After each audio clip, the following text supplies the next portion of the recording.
dans une perspective et dans une vision d'une écologie globale, il faut prendre la santé comme un ensemble.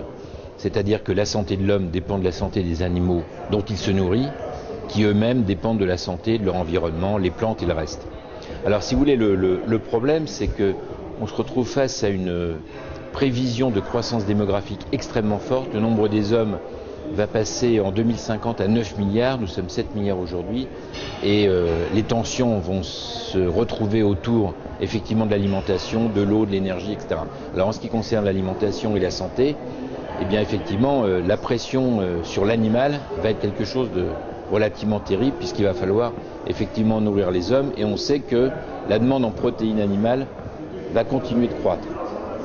Donc là, il y a un véritable enjeu qui est pour l'instant un problème d'environnement, mais qui va vite devenir un problème de santé publique.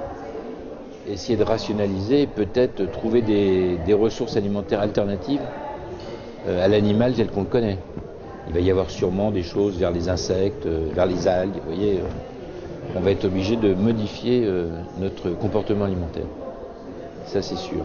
Mais aussi, le rôle de l'environnement est important dans la mesure où il existe plein de ressources encore cachées et méconnues, que ce soit sur le plan de l'alimentation ou sur le plan des thérapies qu'on va devoir mettre en avant. Et le rôle des chercheurs, c'est justement d'essayer de mettre tout ça en avant sans déstructurer les écosystèmes. C'est-à-dire qu'il faut que les écosystèmes continuent à fonctionner. Et par exemple, la biodiversité est une ressource à venir extrêmement importante pour toutes les choses dont on a parlé. Est-ce qu'une des solutions serait de devenir végétarien ? Alors, oui, mais il faut aussi qu'on consomme des protéines animales. Donc, c'est pas aussi simple que ça. Mais il faut peut-être consommer moins d'animaux, peut-être effectivement plus de végétaux.